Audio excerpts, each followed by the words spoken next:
And we are live. Welcome, everybody.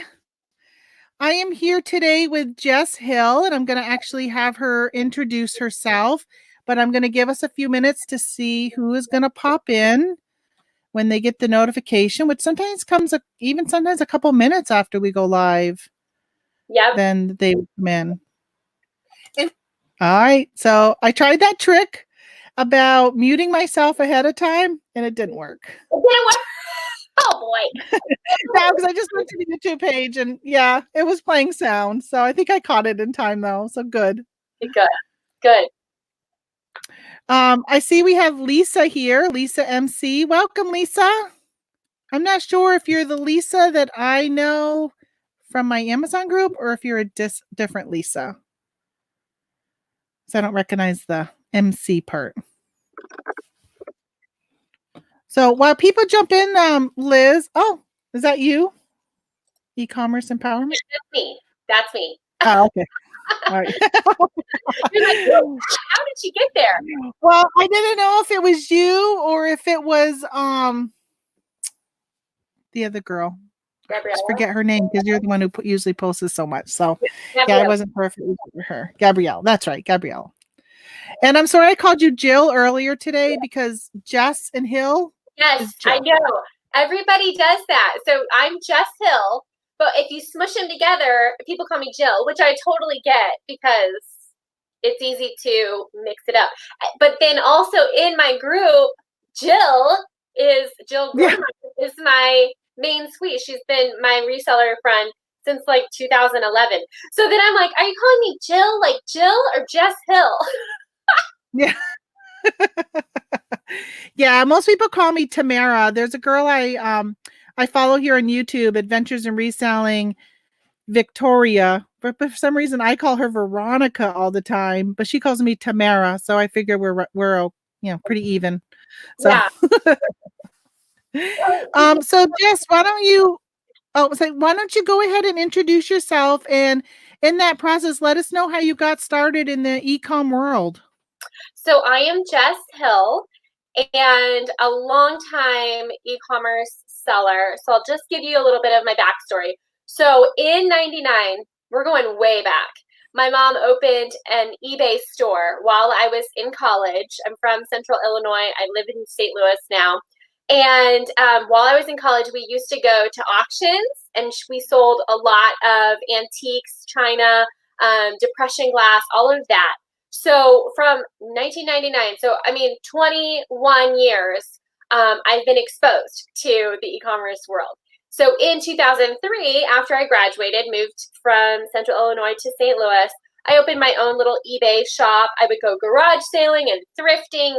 That was awesome, right? So we always have our little favorite things that we found. I found a $5, I bought for $5 a Tiffany and Company frame, and I sold it for $126. So that was like, oh my god, how you get hooked into e-commerce, right?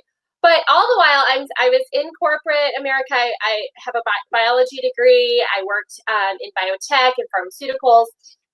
And so if you fast forward, I was doing e-commerce on the side, right? Mostly eBay. And then in 2015, I was having some life changes. My friend introduced me to Amazon FBA. I was still in corporate. And I started selling from Target Halloween costumes, right? And it was super addicting. Plus, it was October. So it was like Q4. And so in 15, I got my taste for like Amazon, like this huge platform, and they were going to fulfill it for me, so I didn't have to like have all this inventory all over my house. You mean like all this? You mean like all this stuff back here? Oh, all the stuff behind my computer, right? Because it's a weird time, so we're all merchant fulfilling, and I have 4 Etsy stores now. Like it's going crazy. So in 16, I was like, I'm going to change my life. Like I recently got divorced and I didn't have to answer to anybody. And I was like, I'm going to do this. I'm going to do this reselling. So in March of 16 is when I went full time as a reseller.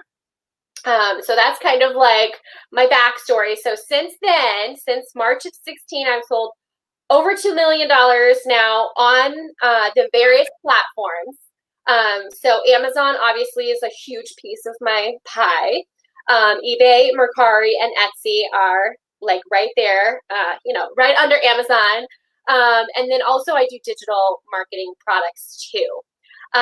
So I'm kind of here just to tell you who I am, and then like let you know that I have experience. So if you guys have questions for me on any platform, I'm happy to share all of my knowledge. Yeah, and I met you through your Ladies of FBA group, and that's one thing that I have appreciated so much over the past year that I've been a member is when somebody has a question, they're like, "Hey, do you do anything on Depop?" You're like, "Oh, I don't, but I'll go find out all Yeah. about it." And like next thing you know, a month or so goes by and you're posting this whole thing, or sometimes even like the next day you're posting something about whatever the question was. So I really appreciate when people ask questions, you're just like right on it to find an answer. And it's just been very empowering for me. And we were talking a little bit before we got started about how there's not very many, I find there's not a lot of ladies in the reselling community on YouTube. I mean, there's some, and there's some I've been following for quite a while, but it's definitely a lot of male. I joke around with one person and say some point we need to, liquidate that testosterone that's on your show and add some estrogen because there's just like so much. And I think that the women can bring just a different viewpoint on stuff, and women are shoppers too. So it's Well, good we for are us shoppers, to be able to say, yeah. Well, in right? my house, well, I was saying my house, we are. My husband is an impulse shopper, though. He'll be like, "Oh, I want something." He doesn't shop around. I'll look at like 10 websites before I order, and he just like, "Oh, I want that. Buy it." Right. Yeah. No, I get it. But the female population is the one that's actually doing the most shopping. So it's cool to have, like-minded women to be together in a safe space to have candid conversations with no drama. And that's why, because I love all my men. I have men that are my coaches, my mentors, and they really helped me. But I also love our women's space as well.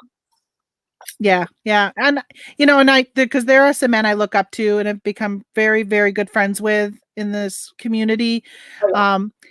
But when because I created this Facebook, well, it was a Facebook Messenger group Mhm. because one of the things I learned is build a network of other resellers who are in the same boat as you, find somebody above you, find somebody below you. So I kind of was like reaching out, and I posted in one of the groups one time and said, "Hey, I just started Amazon FBA. I'd love to connect with other people who are kind of in the same realm I am so we could kind of learn together." So we were all gated in the same things at the same time. And I ended up there was one other female in there, but it ended up being all men. And then she kind of went off and decided not to do reselling anymore. So even today, I'm the only female in there. And I was finding it so hard to juggle. And I'm an empty nester. My husband and I, our kids are grown and they're off. And I know you got a little one at home, but Sure. I was like, how do you juggle reselling full time, doing the laundry, cleaning the house, cooking dinner, grocery shop, like all of this stuff. All of a sudden, it was so hard to juggle all of it. So, how do you find time to juggle everything? And like I said, I know you have a young one at home, or Right. maybe more than one. I know you have at least one because Yeah. one got sick recently. Oh, yeah. Well, I have four children. I do have three of them are part-time. So this week I don't have the big ones, just the toddler.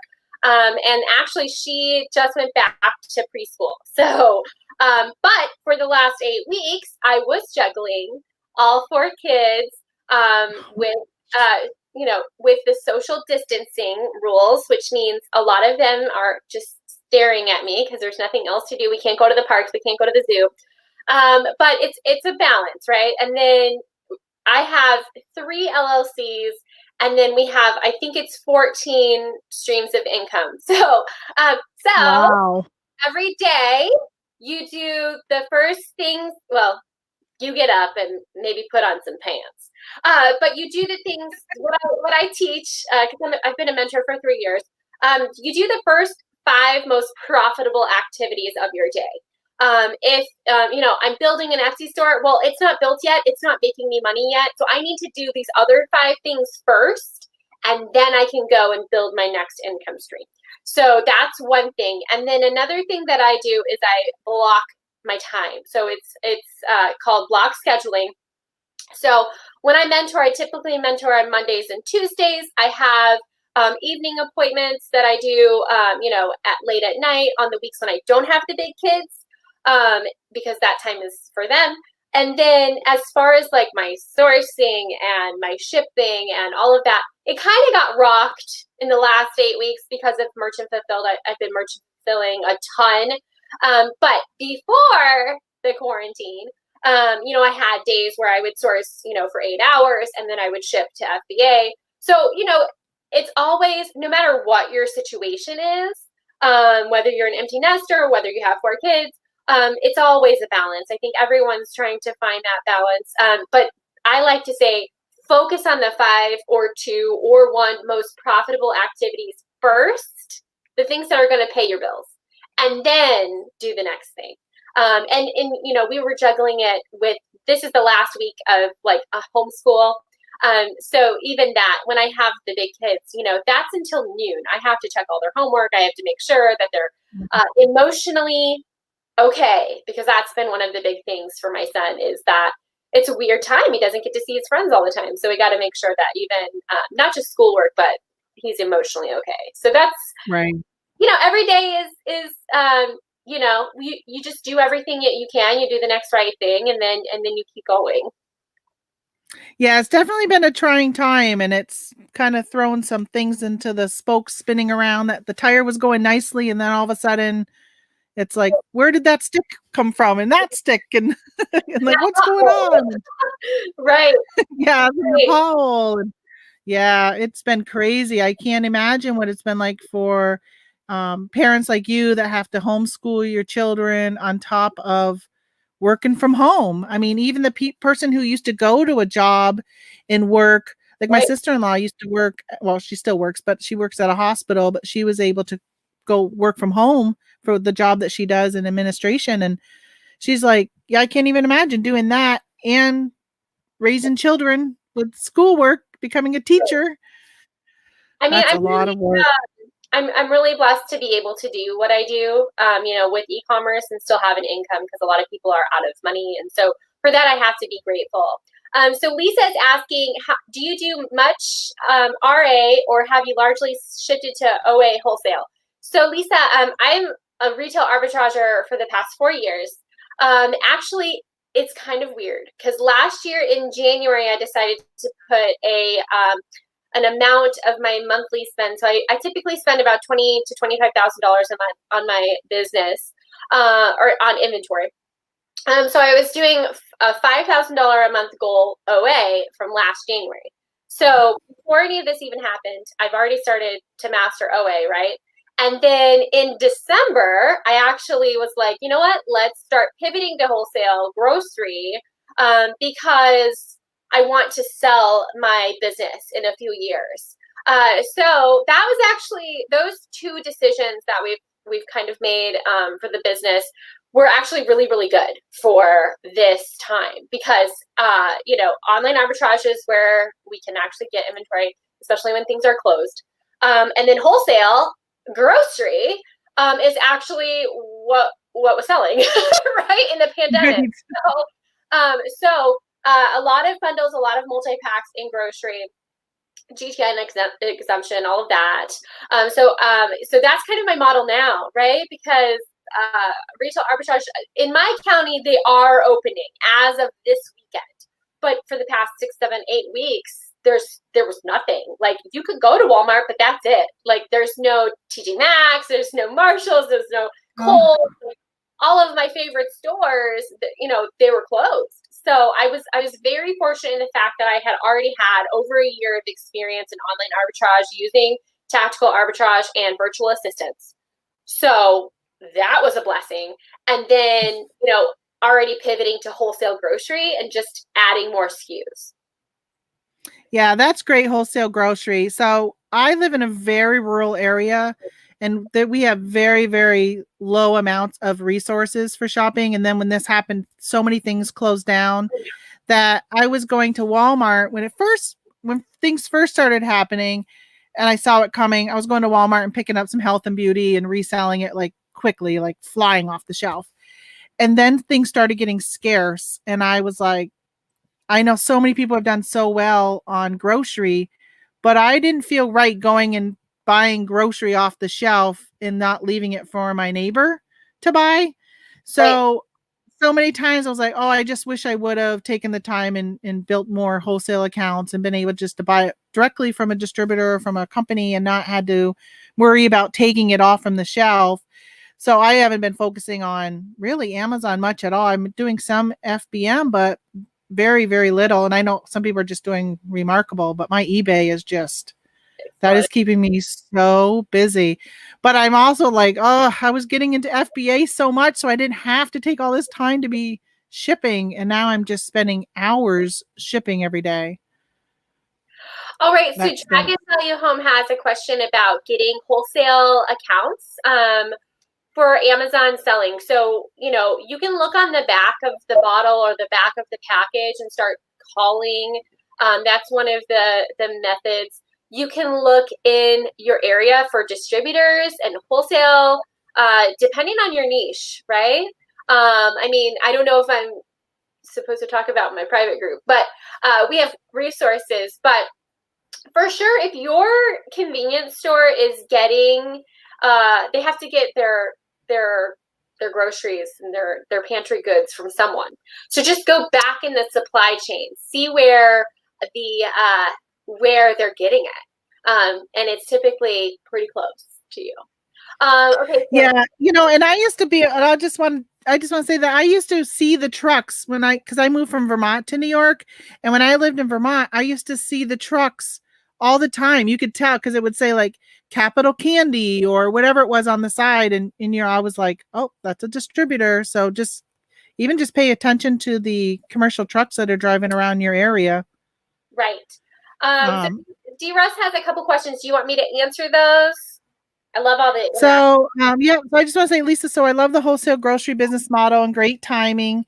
We had tried to enter that space Q4, but not had much luck. Yeah, I think the thing with wholesale that I found, and I don't know if you have noticed it too, I'm sure you have, is that there's just when you're doing RA, and especially if you're doing clearance RA or things on sale, your ROI is so great. And to change that mindset to wholesale, because a lot of times with wholesale, your ROI sometimes there's just so much less profit there than there is with me, at least with RA. So this is the method that I use.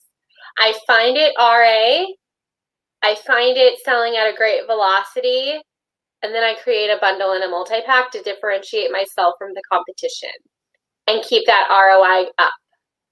So that's kind of like my trick, and I'm telling the entire world. So you have to get creative. So, I've been doing this. This is my 4th year full time.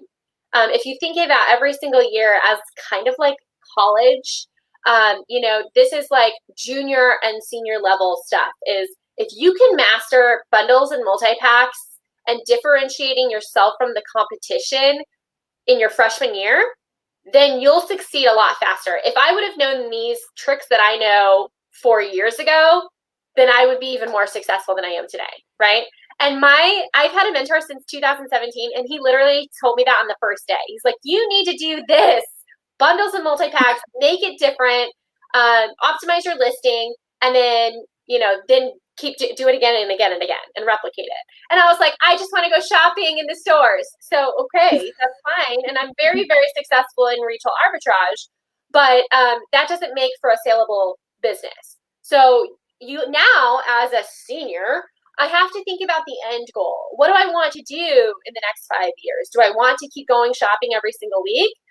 Sure, I love it. I love it. But what can you do to make a saleable business? Bundle it up with a bunch of wholesale accounts, a lot of great bundles and multi-packs, and make it nice and clean with a bunch of SOPs. Bundle it up, sell it for a lot of money, and then build another one, and then build another one, and then build it, and maybe invest in real estate and do, these kinds of things. So he was like, you can't sell an RA business. It's really, really fun because you like to shop, but you have to think about the end goal. So those are some things. Yeah. So D-Russ, I was 95% FBA. To answer your question, do you mainly do FBA or FBM? But during the quarantine, I've been doing FBM like a crazy maniac. I do 5% of my inventory FBM because I sell a lot of beauty eyeshadow palettes, and I do not trust Amazon for those. So those will forever be in my house or warehouse or whatever, as long as I'm selling them, right? But FBA is the way to go if we're not in quarantine. You mentioned that one time. I learned that from you. You mentioned that you were doing your makeup, beauty type of stuff, FBM, and I was like, you know what? Just the returns I get from Amazon when I recall something and how they package it, I'm like, no, I'm not even taking a chance. If it's breakable or if it could be crushed or whatever, I've just been doing FBM because it's just, a lot better. I mean, it didn't matter how good we packaged our palettes, and some of them were really expensive. So I'm like, no, I'm not doing it. I will just FBM it, and it works. I might not sell as many, but I don't get returns. So, yeah. Right. So now that we are where we are today on May 12th, and FBA is starting to open back up to being able to send stuff in, are you choosing to send stuff back in? Even though, because I'm noticing that there's still sometimes a delay. Like I have a pending order for hair color that I sold back on March 12th, and it's still pending.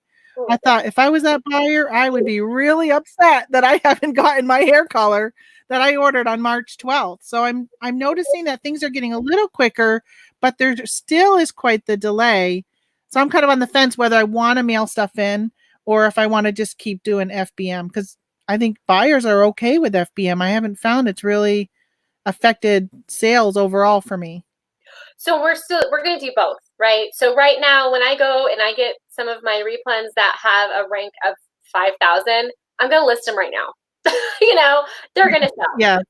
But I also don't want bras to be sitting in my house for 9 years. So I'm going to send them to FBA. They're not going to sit for 9 years, but you know what I'm saying? Like, we moved my office. It's a much smaller space now. So we're doing a mix. We are sending in boxes because it's just easier. Right. So I still ship, between Etsy, Mercari, and Amazon, I'm still shipping about 40 to 50 items per day from my house, which is, I think, a lot, and it's so overwhelming. But we're slowly just pushing it over to FBA because it's just easier. Yeah. Hello. Yeah. I don't blame you. So Lisa did say she heard the same thing about the eyeshadow palettes and then have adapted that. So sometimes it's nice to know that when you talk, people are actually listening. Right? So Lisa's asking, do you take your own photos for your bundles and optimize? Do you need a GTIN exemption? So yes, I get my GTIN exemption. Yes, I take my own photos. However, I do have someone on Fiverr that removes the background for me because they'll do 20 photos for like $6. And I'm like, hey, here you go. I just drop them in a Dropbox, give them a link. He removes all of the backgrounds. Just one thing I really like to outsource. But I do take the initial photos myself. So yes, those are the answers. Yeah, I want to jump in though and say that you know what I was doing? I did some bundles. I took Barbara Drazga's bundle class last year. And I know she's going to be a guest on the show. I just got to find a date. Probably, I think I'm booked all the rest of May, so in June. And my first bundle was a flop. I think that my bundle was I still think it was a great idea, but it was a very large, popular niche. So there was so much competition. And so I ended up flopping on that. I still have a few left behind. I've sold some on eBay, still have some there. Actually, think I took most of it back. I don't know if I have any FBA anymore, and I switched it to FBM and eBay. But I actually have done other bundles, and I took my pictures and I put them on eBay first, and I used eBay's editing software to remove the background and all that. Then I saved the photos, especially now that they have that background remover, and I think it works really good. Me And I too. saved that photo, and then I use that photo for Amazon. Hashtag hot So tip. I didn't even know that that was even a thing. So look at you. yeah. And That's right now, even if you're going to FBA it, you can put it up on Amazon, on eBay for right. an hour, take Right. the photo, take the listing down because you got 50, if you have a store, you have 50,000 listings. So it's not even costing you anything to list it. Grab those photos and just use their editing software. There's a little kind of backdoor workaround I have found has worked. I love it. That's awesome. I love it. So I see the thrifting Goomba came in. I was talking about you earlier, Michael. Yes. Yes, yes, yes. So when you list on any of your platforms, do you find that you like the fast nickel or the slow dime? A mix. Obviously, the fast nickel is my favorite, but I have some things that I don't mind waiting on because I know that the return on investment is great. But obviously, velocity, churn and burn, make your money and leave are definitely, that's what I like, right? I would like everything to sell out every day. I think we all would. So yeah, but during this weird time, I've been listing everything that has a very high velocity. So for me, just cleaning out inventory, I've like no storage fees. So I'm pretty happy right now with a fast nickel. Yeah, I like the fast nickel, but I understand the slow dime. I've held out on a few things. Just this last week, I've sold some items over $100 that I held out because I knew their value. Right. And I've also find that I've learned from one of my friends because I've only been on Amazon for the past year. I started last February, and I have learned though that if Amazon jumps on a listing, you don't need to compete with them sometimes. If you are okay holding out, especially right now, because Amazon jumps on a listing and within 12 hours they could be gone, 10 minutes they could be gone. Yep. So I'll just hang out there with my higher price and usually get it. Right now I'm getting it on one thing I'm selling because Amazon is back ordered till like May 26th. So So people great. are jumping on mine. I love it. Go ahead. Okay. No, I was just going to ask. So outside of what's going on right now, Yep. what is your favorite place to source? I think I know the answer to that, but where's your favorite place to source? Well, it's Kohl's, right? Yeah. But my sourcing doesn't stop there, right? I'm really partial to the stores that have pickup. So any of those stores that have pickup, Walmart, Target, Michael's, Joanne, any of those stores that have pickup obviously are my favorites. That's all for Amazon. So I guess, that those would be my favorite stores. I know that Lisa does have a question as well. Who that, Lisa? Yep. She says, what was your biggest challenge for sellers in 2020? So Lisa, to your question, I coach new people. I help with ungating, all of these things. So the biggest challenge I think for if you open your account today would be the gating, right? So Amazon because of counterfeit sellers, Amazon has restricted new sellers from selling lots of things. And the reason that they do that is for you to prove your worth as a seller, to say, look, I'm going to have a clean metrics. I'm going to sell well. I'm going to be a good business owner. And then they're going to start opening the gates around 6 months. There's no guarantees. Could be 5 months, could be 12 months. Just depends on your metrics. But that's the first thing. If I could count the number of questions and concerns and why me, it's really not about like that seller. It's about keeping the platform safe from counterfeit sellers. But if you walked back 10 years ago, 5 years ago, 4 years ago, this wasn't, I could sell DVDs. Like there's like so many things that were back in the day. So my advice is to sell what you can, because there are categories that you can sell. Toys, there's some, books, there's arts and crafts, there's hardware, there's office supplies, things that you can sell as a new seller, to focus on those and work your way up to the 6-month mark, and then start getting those ungating. So that's kind of, the biggest thing that I see as far as being an influencer in the community. And Lisa's now asking, do you use a VA? So I have several VAs because I do have several businesses and several brands. So I have VAs that do online arbitrage, auditing of tactical arbitrage. That's for my sourcing. I have VAs that help me upload things to Etsy. I have VAs that help me manage my email list. And I have a VA who helps me with my websites. So, I am a pretty large seller, but I do not do it alone. And I have a great team of people behind me. And you have shoppers too, don't you? So like RA shoppers?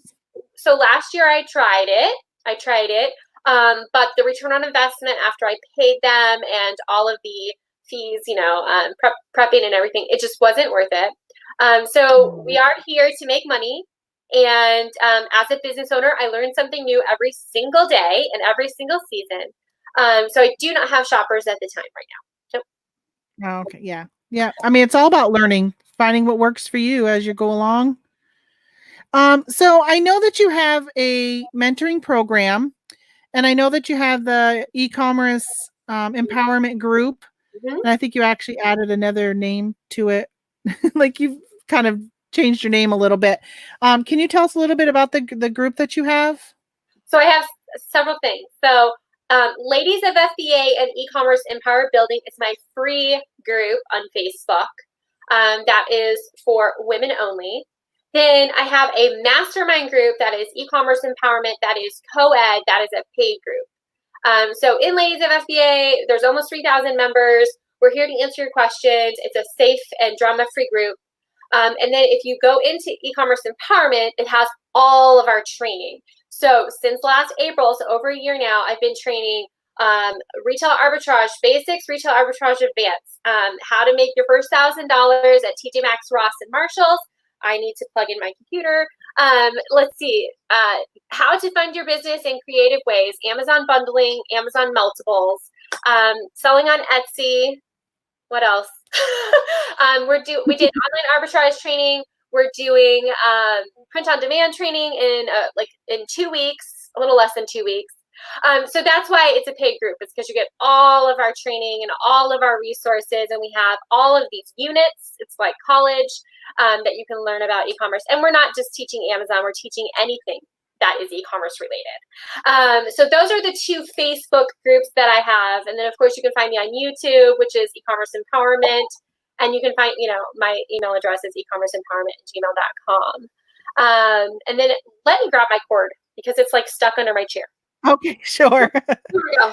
While you're doing that, I do want to say that I did in my description of this video, there is a link to your Ladies of FBA and the e-commerce empowerment groups for anybody who is interested in joining or more information on it.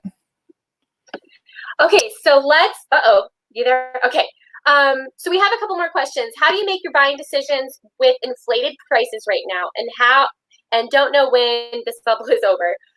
So it is a super weird time, right? This has never happened to our country. So right now I really suggest reading those Keepa charts, and for anyone at any time, no matter if we're in a pandemic or not, reading Keepa and historical data around this prices, it's going to be your friend. So you want to stay within that historical data, not just the last 90 days, because the last 90 days are totally crazy. But get in with the historical data for Keepa. Because there are, price gouging, that people are getting suspended for that. So the best thing is to stay within the historical prices on Keepa. And then I have no idea when the bubble is going to be over. No one has a crystal ball. So we just do it one day at a time, right? Yeah. You can make a lot of money if you knew when it was going to be over. Right? Right? So meltables. Yes. Do you sell those year round or only through FBA? So I do sell them year round, but I do focus on just gummy vitamins because that has been the most profitable for me. Plus, it's hard to get enough ice packs because I get them from my vet's offices for free. So if you have a really good supplier for the gel ice packs, then I say go gung ho. But I don't want to pay for them, so I'm kind of cheap. So I only really sell the gummy vitamins that I've been selling for every summer. But I do meltables all year long. I do not sell them on the weekends. I don't sell them on Friday, Saturday, Sunday. I need them to ship no later than Thursday because they're going to go priority. So I have a couple of rules. So I only keep a few, like 5 or 6 SKUs for meltables during the summer. Yeah. So call your vet offices, Lisa. Call around and see if you can get them because they usually just throw them away.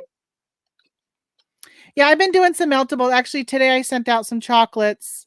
They did go first class, and thankfully they're still going to the Northeast where it's still cool up here. We had snow yesterday.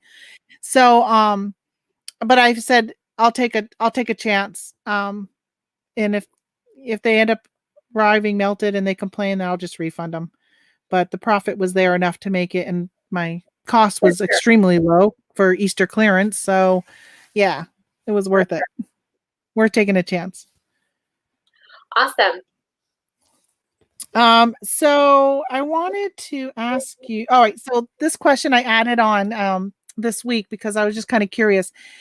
What are your, and I'm going to say 3 for you instead of just 1, but what are your top 3 subscriptions for your business?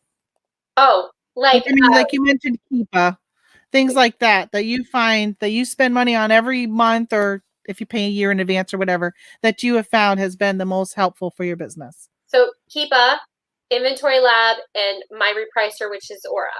Those are the 3 things. Like if you came to me and you said, I have a mentoring, I'm going to ask you. I'm going to ask you about your business. Make sure you have an LLC. Make sure you have a business banking account. I'm going to ask you those questions.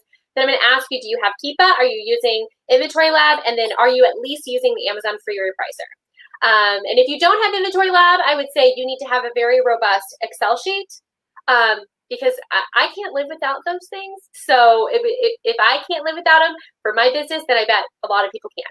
So those are the things that I asked about. Yeah, because Amazon doesn't have a nice, easy report that you can run, or like I couldn't even imagine. I have Inventory Lab, and I couldn't even imagine not having Inventory Lab for Amazon. And I use it for all my accounting. I put in my eBay accounting, my Mercari, my Poshmark. Like I go in and put that in everything. And when I did my taxes this year, so simple to run a report, and there was everything right there. It wasn't simple that I had to remember to put the information in every month though, but right. Yeah. On top of it, like I like to use Fridays as kind of my office work, like admin days where I catch up on everything. And I do know that like QuickBooks has like an inventory program, and I know that there are people out there that are master Excel people, and that's fine. But I'm not. And I do like Excel, but I prefer to have my Inventory Lab. I can literally click on profit loss at any time, and I know exactly where I am in my business. So that's what I do. I just wish that they would work with the API with all the other reselling platforms and have a way to, even though there may not be like batch shipping and stuff like that, but just to be able to pull in the accounting information would be, I would pay extra for that. So Inventory Labs, listen to me. Add that. Because our Canada team, they're suffering, but Oh yeah, it's tough for them. So Lisa's asking, when do you start ordering for the 4th quarter? So December 26th. I'm just kidding. No. So after 4 years, now I know my rotation, my sales rotations. So if you're not aware, there are in the late July, which is always when we're on vacation, all of the stores are going to flip over their toys. I'm going to talk about toys. They're going to flip over their toy inventory. They're going to have all of this previous season, and then they're going to start flooding in August. They're going to start flooding with all the brand new Lalaloopsies and LOLs and Barbies and all that. So July is when I'm going to start pivoting because those toys from last year are still going to sell on Amazon, eBay, Mercari, Poshmark, whatever it is. Not Poshmark, but you get my drift. But I have a pretty good rotation. So like right now it's swimwear and sunscreen. I sell a lot of that stuff if I'm doing RA and OA. And then, June, July, I'm going to start with my back to school bundles that I have. I'm going to start gathering all the materials. August, September, back to school. Now I'm going to start buying toys. September, and then October 1st is meltable season. And then that's meltables and toys for the rest of the year. So I have a pretty good grasp on the rotation of what I want to buy, retail arbitrage, online arbitrage. Obviously, I'm very lucky. I have Nike and Under Armour, so I'm selling those two brands all year long. So those are kind of like if I was going to tell you what I'm sourcing today, but July is when I start buying my toys. Yeah. So when you buy your toys at the end of July and through August, do you hold them and then wait and send them in like September, October, or do you just send them in right away? And yeah, I don't hold anything. Like I need it to be moving, I like the velocity. But I also have my lists from every year for Black Friday, the week of Black Friday. I know exactly where I'm going. And it's not where everyone else is. So, I know what, after a few years of this, you get a good flow.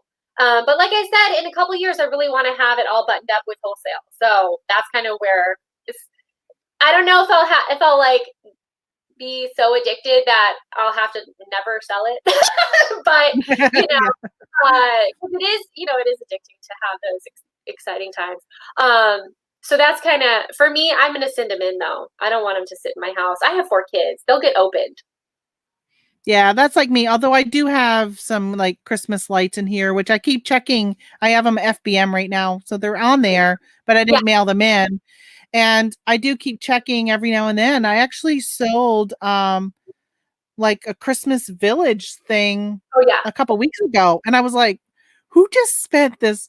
And they were priced like very high, and I couldn't believe I actually sold one. So I'm like, "All right, this is pretty nice." Totally. Mike, I have 5 neighbors with their Christmas decorations up because of this whole COVID.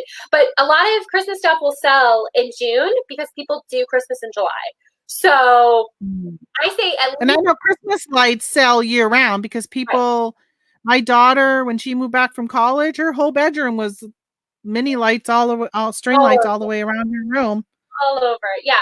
People love it, and they love it for their backyard parties and stuff. They'll buy them all. So as long as you have it listed, like, that's cool. I just don't want it to be just sitting. You know what I'm saying? So listed FBM would totally be fine. And then, for me, shipping it. Like, I do a lot of the bulky toys, so I don't want to ship it. Yeah, I don't want to do bulky. I made a mistake last year and ordered some things from Kohl's. They were those, I don't know if you ordered them, because a lot of my friends did, those Barbie. Oh, sorry, that was just a big boom that just went off in my neighborhood. So that just completely distracted me. I hope my husband's not doing something he's not supposed to be doing. That's what I'm hoping. So I bought this big Barbie. It was a big Barbie car. Yeah. And it was huge. And I got them all in from Kohl's. This was before I had a prep center lined up. And I got them all in, and I had to rebox them, and they were too big for the size that you can send in, so they ended up being oversized. And I said that was after that. And there was like this huge potato head, Mr. Potato Head. It was like a big, huge Mr. Potato Head with 3 potato heads inside it. Yes. They were huge. Yes. Yeah. So I got all those and I sent them in, and then I think like within the next week I lined up Kimmy to be my prep center, because I was just like, this is crazy. I'm not dealing with these big things again. I'm gonna get a prep center. Yeah, yeah. Kimmy's the best, super trusted. She's the prep center that I send everyone to. So Lisa's asking, besides schools, where's your favorite place to buy Christmas clearance? So I don't buy Christmas clearance per se. My husband's waving at me. Stop it.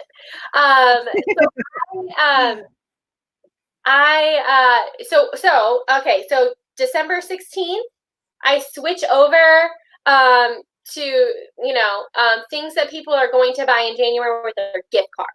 So I'm going to be buying things like kits, like men's shaver kits and stuff like that.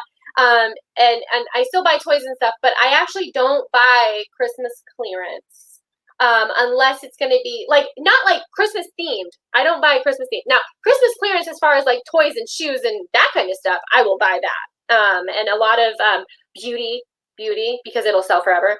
But where is your favorite place to buy? So I don't know. There's so many choices. I guess it would be whichever store is the most abundant in my area. So like Walgreens. I love Walgreens because it's my favorite store. The first store that I mastered. But then, I really like Marshalls and Kohl's and Marshalls and Burlington and Ross and TJ Maxx. Like I really love those stores. I make a lot of money at those stores. So Yeah. I don't know if that answers your question though. I just like all I did really good on, well, you talk about Christmas clearance, like the games and stuff that were on clearance at TJ Maxx after Christmas. I did very well in those. But people just need to know how they process when you buy from TJ Maxx and Marshalls and all that. 'Cause your UPC doesn't match. So, I mean, I have a huge file on my computer of photos and stuff like that to match stuff up. Thankfully, I haven't had to reach into it yet, but just in case I ever have to. Knock on wood. Yes, you definitely want to have your chain of custody. So your receipt, your the sticker from the store, and then the brand sticker. So or tag. So that's what we're talking about. If you're not aware, TJ Maxx, Ross, Marshalls, and Burlington and Big Lots. You need to do that. You need to have your chain of custody. And like Tamara said, she puts them in like a Google Drive or something like that, and then saves them. So for me, I put them in a Google Drive. It says TJ Maxx and then the date, and then it has everything. And then when I go into Inventory Lab, if I do get a claim, I can figure out, okay, it was TJ Maxx, the date we put them in, and then I know to go to that folder to pull that chain of custody. And I can't wait, Lisa, for those stores to open too. I'm ready. I'm ready. I'm ready. I'm ready. I'm ready. I'm ready. So I am ready for them to even open online. The fact that TJ Maxx, Home Goods, Sierra, that they all closed down their websites has been so difficult because I was doing some OA fourth quarter, beginning of this year. I kind of dropped off doing OA because I was just getting frustrated with it. yeah. But those stores have done very, very well for me, and then they died down. So hopefully they'll honor all their certificates though that are about ready to expire. I have some that are about ready to expire. Oh yeah. You know how you earn those those certificates. So that, and I use EMS too a lot online. Yes. Awesome. Awesome. Some Marshalls have opened in Texas. Oh, I'm so jealous.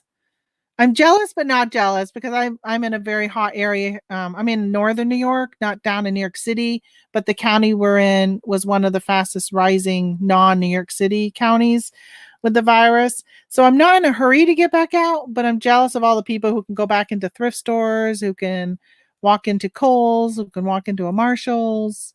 Like you mentioned, Joanne has pickup. I don't think our Joanne has curbside pickup. Yeah, I think it depends on the store. Yeah. But yeah, for sure, just check which ones are opening near you and which ones have the pickup. And I mean, we even use like Instacart and Shipt and all the different grocery store delivery programs. We use those for our FBA business, our Amazon business.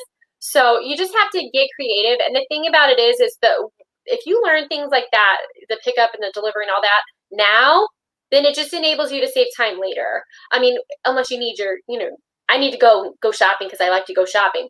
But it's good for those times when I have all four kids and I can get up at 6 o'clock and I can do my OA, but I can do it for pickup. So it's kind of like a hybrid OA, RA.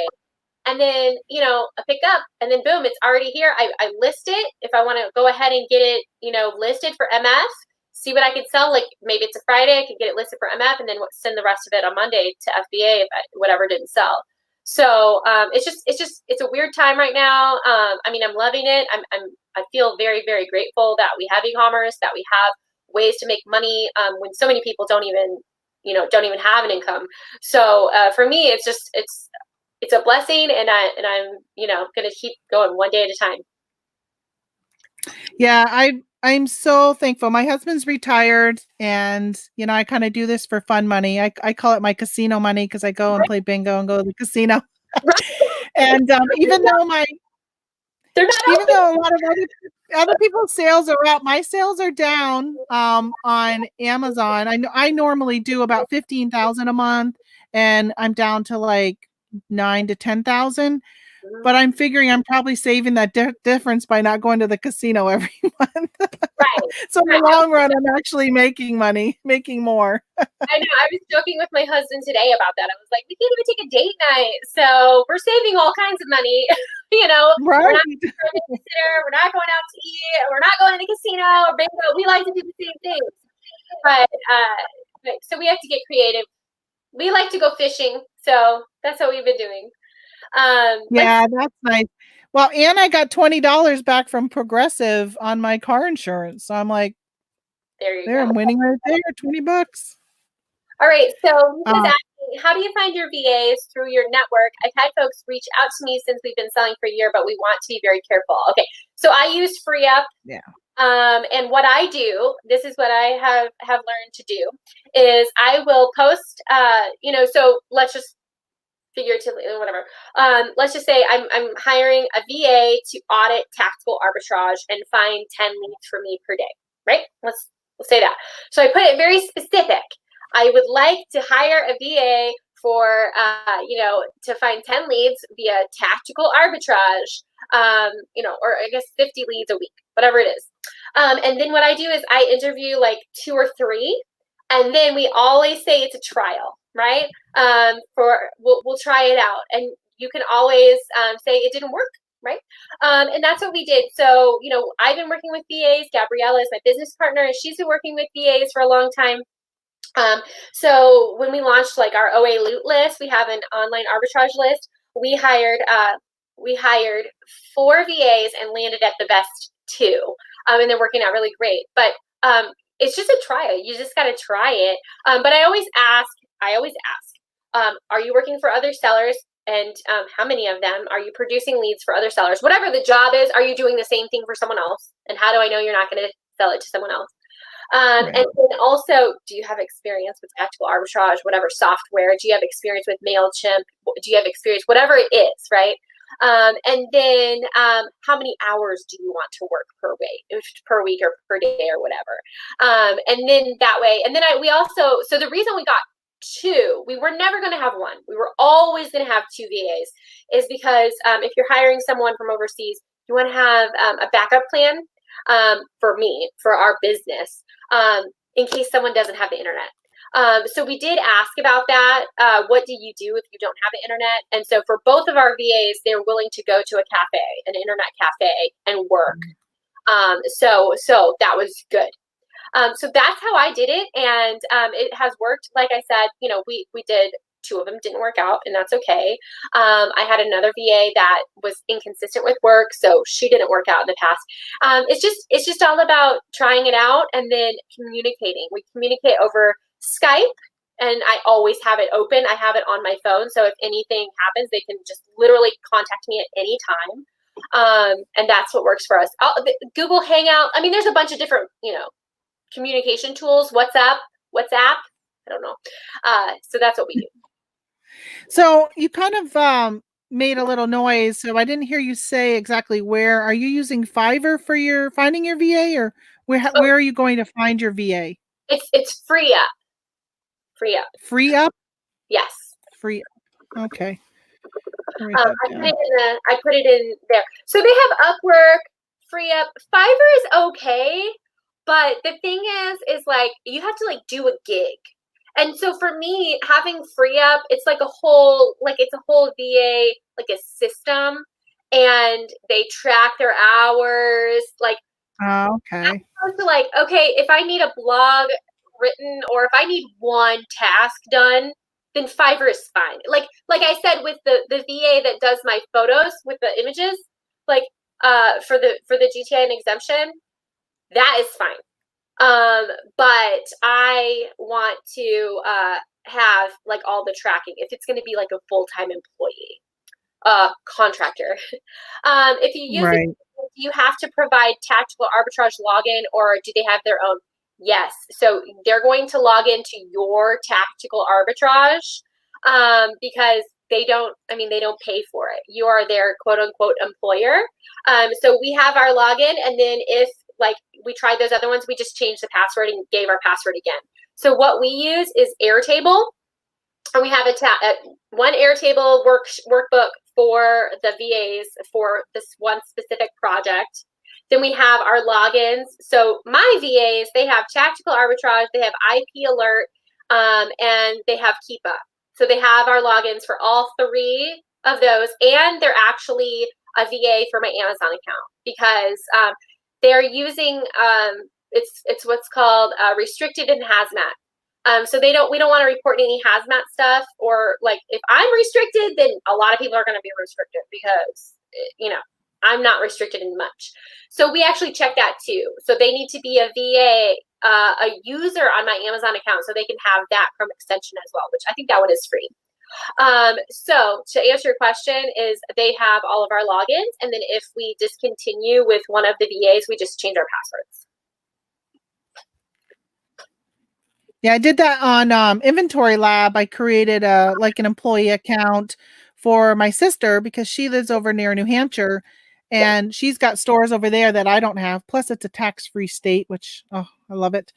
And she actually called me the other day. She was at BJ's, and she's like, "They have all these toys on clearance," and so she can actually use the app and scan. And I tried to show her a number of times how to read the chart because it's a little confusing when you're using it. But yeah, so she can grab some goodies for me. And I like that the websites like Amazon has, you can put in an employee and not let them see your accounting information and all that kind of stuff. There's those different things that are out there. Yeah, so for Inventory Lab, the good thing is you can do an employee and you can limit their access so they can't see your accounting. So that's what we do. Yeah. Like she just gets the limited access, so it's not like she knows my financial statement. But for TA, I just give them my login. Yeah, there's not much. So do you actually have them run like a certain stores and they just run that and then look at the reports, or do you run the information for the stores and then just have them audit the reports that are produced? No, they run them all. So I give them a list of stores. I put in tactical arbitrage, the things I don't want them to look at, like multiples, like don't run anything for chocolate. Like, I set my filters up, and then they can run so many, 10 runs, and then they go in and audit it. And they audit it super early. Like they usually produce by 6 or 7 a.m. our time, which is perfect because then I go and QC each one of the leads. And if I, find any of them that are maybe mismatched or whatever, then I can remove them before I launch the list. So that's what we do for our list.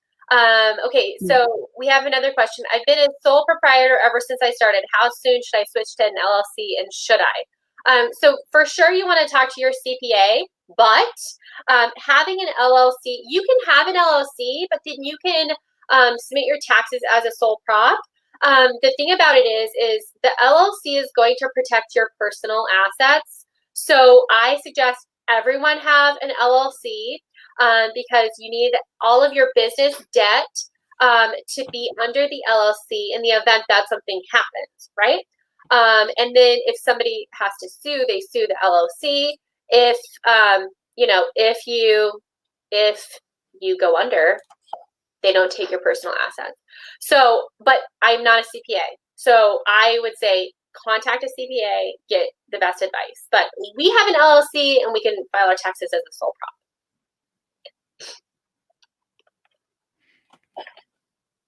So there's a delay between you when you're like, "Oh, we have a question." I'm like, "It's not on my screen yet for me to share." That's why there's like it seems like it's a longer delay today than normal.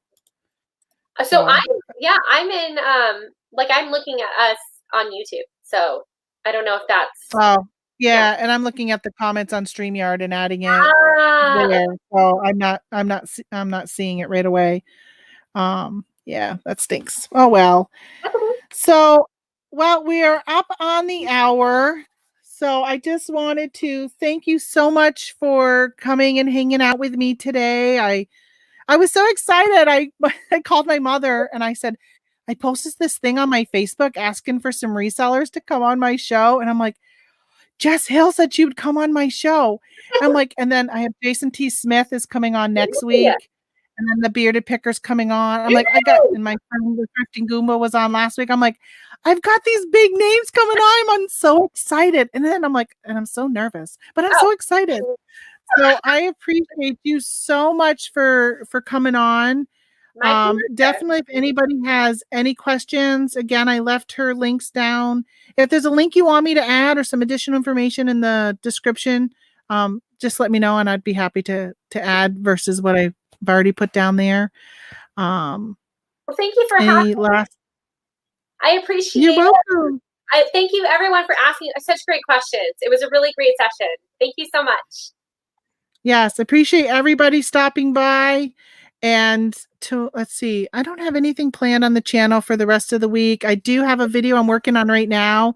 My first, well, it's really kind of my second, an unboxing of a liquidation. I took the jump into a liquidation lot and ordered 160 t-shirts. Most of them are Champion brand for $1 a piece. Nice. And I'm just so excited because I was scanning them today. I'm like, I can sell this and I can sell this and I can sell this. There was only like a couple Adidas that were in there because I'm not ungated in Adidas. And so I'm really excited about listing those. I'm not sure if I'm going to do FBM or send them into FBA. I'm leaning towards FBA because I really don't. But do you have a full manifest for those? Because I don't suggest liquidation for Amazon. Those would be eBay items if it were me. I do. And they actually even give you an invoice. So if I was to buy 10 of something per their website that I ordered from, that you can actually use that to get ungated. Oh, okay. As long as you have full Yeah. transparency. Yep. Yep. Yep. There's a full manifest with photos and everything. So yeah, this I've looked at a few liquidation websites and some of them I would definitely stay away from. Um, this one I feel pretty confident. It's got UPCs. I mean, it's pretty legit in my opinion. So I'll take my chances and jump in with that one. All right. Thank you so So much. all right, you're welcome. And then next week, 3:00, anybody that wants to come back, I'll have Jason T. Smith from the Thrifting Board and the Secret Beach on, and Thrift Hunters. He used to have his own TV show.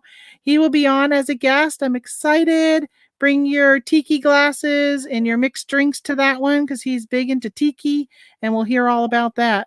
So thanks again, Jess, for coming on. I really appreciate it. And we'll see you all next week.